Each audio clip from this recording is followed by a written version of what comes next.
Berjumpa lagi dengan Bu Ria tentunya di pembelajaran kimia. Pada kesempatan ini Ibu akan mengajarkan tentang konsentrasi larutan. Sebelum Ibu menjelaskan materi lebih lanjut, biasa Ibu membaca pantun dulu ya. Pantun alay-alay. Molaritas salah satu konsentrasi larutan diperlukan saat kita melakukan percobaan. Hai anakku, segera lupakan mantan supaya kita yuk belajar bersamaan. Cakep?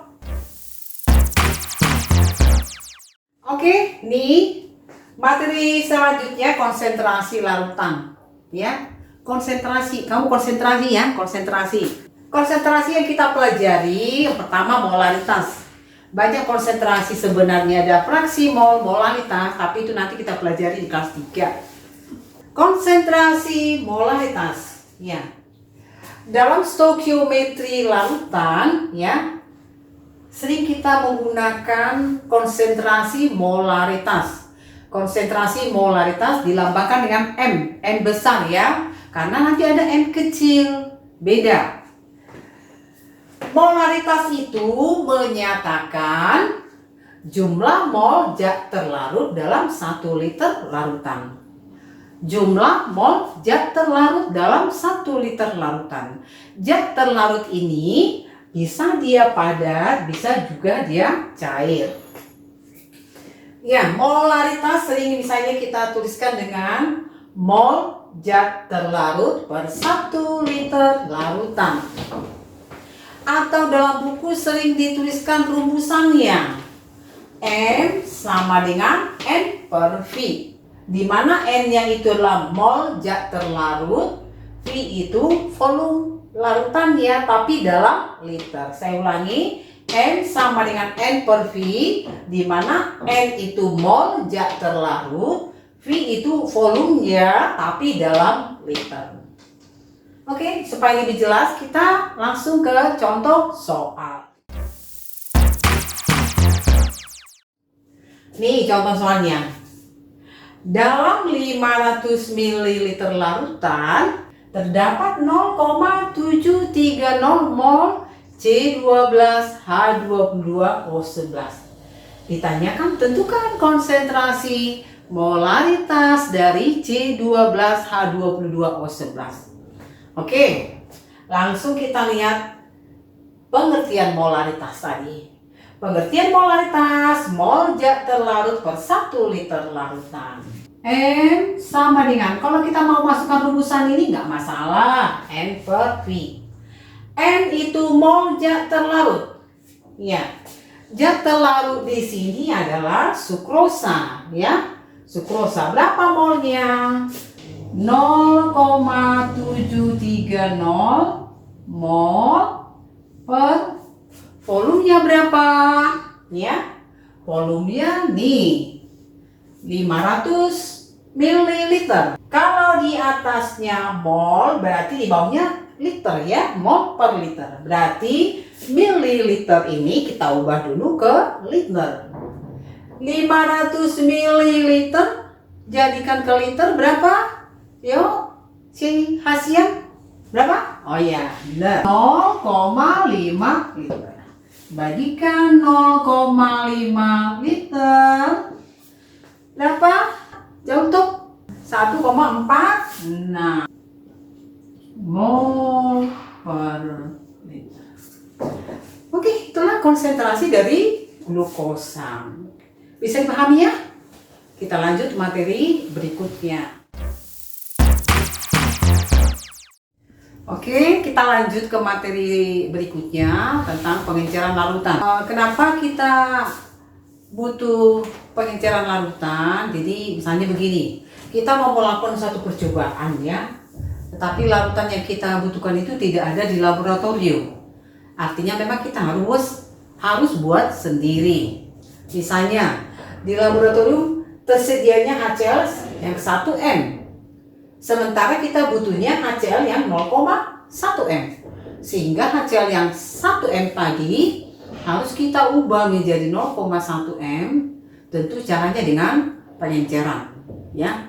langsung kita ke contoh soal. Tentukan volume HCl1M yang dibutuhkan dan volume air yang ditambahkan untuk membuat 50 ml HCl 0,1 M. Ya, jadi kita tuliskan di sini caranya. Rumusannya boleh kau bikin rumusan ya. Rumusan ini boleh juga ya. V1 M1 sama dengan V2 M2. V1 berarti ini anggap misalnya volume zat pertama. V2 volume zat, ini zat awal lah kita, atau zat, boleh zat pertama ya, volume zat kedua, atau bisa di sini volume akhirnya ya, akhir. Terus M1 itu adalah konsentrasi zat pertama, atau boleh ini yang awal ya. Kemudian M2 konsentrasi zat yang kedua, atau misalnya yang akhir yang kita buat. Nih ya. V1 M1 sama V2 M2. V1 volume zat pertama. Berarti di sini volume zat pertama ini kita anggap jadi M1 ya. Ini zat yang mau kita encerkan. Kemudian kita mau membuat larutan 50 ml.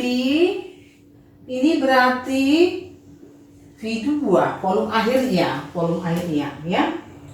Kemudian HCl yang di sini 0,1 M, berarti konsentrasi akhir atau konsentrasi yang kita butuhkan. Ini adalah M2. Ya. Volume zat awal berarti volume HCl yang kita ambil ya, volume HCl yang kita ambil. Anggap volume HCl yang kita ambil itu X ya, sehingga dari rumusan ini langsung kita tuliskan ya. V1-nya berarti X, N1-nya berarti 1. Kemudian V2-nya, ini V2-nya volume akhir 50. Kemudian konsentrasi yang kita mau buat M2, M2-nya tadi kita mau buat yang 0,1. Sehingga X sama dengan 50 kali 0,1 5. Ini boleh kita ini langsung kita tuliskan 5 ml ya. Jadi HCl, jadi volume HCl yang 1M berarti kita ambil, diambilnya berarti 5 ml. Terus berapa volume air yang kita tambahkan? Ya, volume air yang ditambah. Jadi 50 itu adalah volume akhirnya, volume akhir dari larutan. Kalau HCl yang kita ambil 5 ml, berarti supaya 50 ml air yang kita tambahkan adalah volume akhirnya dikurang 5 sehingga 45 ml. Jadi saya ulangi, volume HCl yang 1 molar yang kita ambil cuma 5 ml, kita tambahlah air 45 ml, dihasilkanlah HCl yang konsentrasinya sudah 0,1 molar. Oke, ini saya lakukan eksperimen singkatnya ya. Saya punya di sini HCl 1 molar. Ya. HCl 1 molar ini mau saya encerkan, mau saya ubah menjadi, mau saya buat larutan yang 0,1 molar ya. Dari perhitungan tadi bahwa volume HCl yang 1 molar itu kita butuhkan 5 mili. Kita ukur 5 mili. Ini saya punya gelas ukur. Saya ambil 5 mili. Oke. Ini HCl yang 1 molar 5 mili. Saya masukkan ke dalam gelas kimia.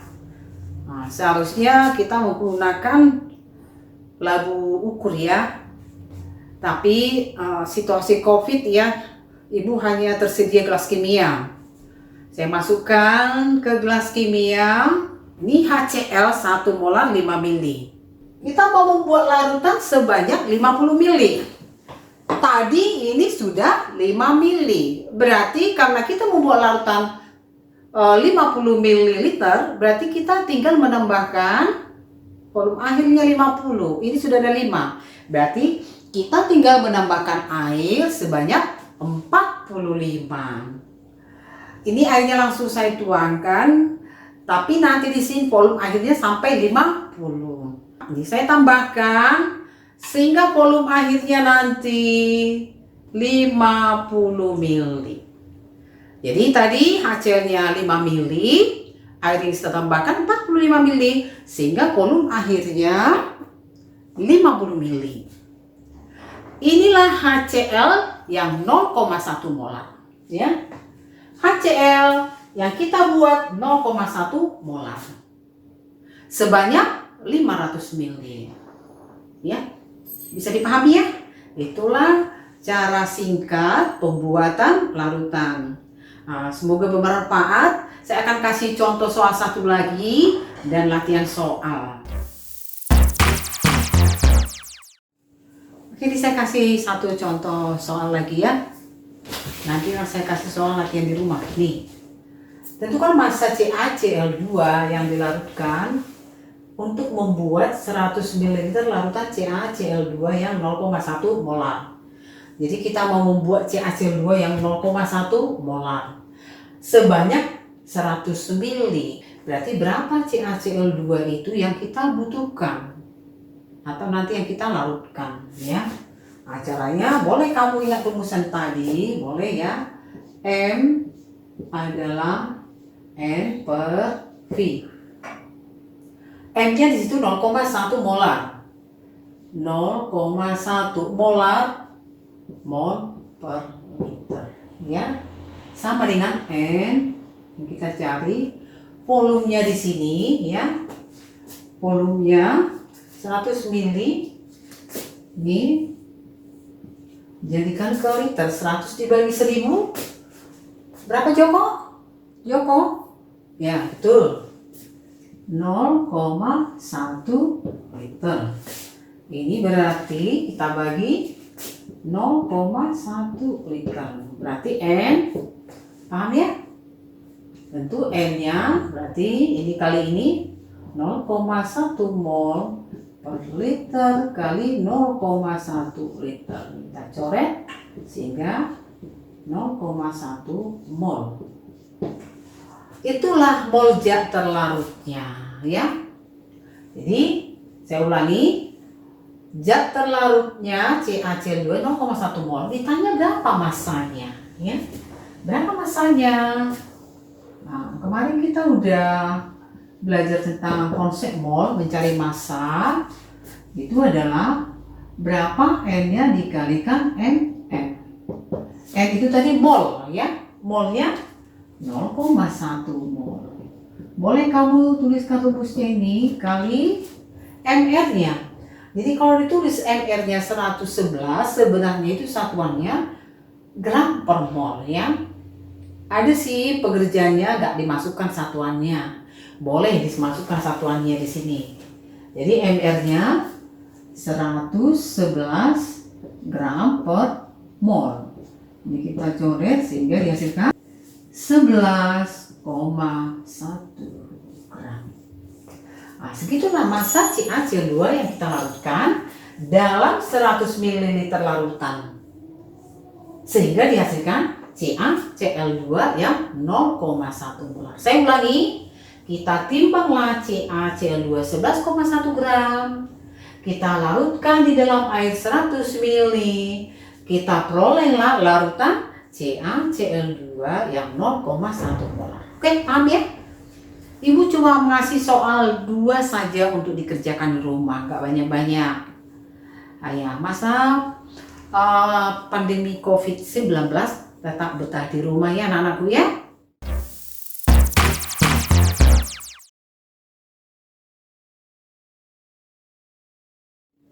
Oke anak-anakku, ini latihan soalnya dikerjakan di rumah.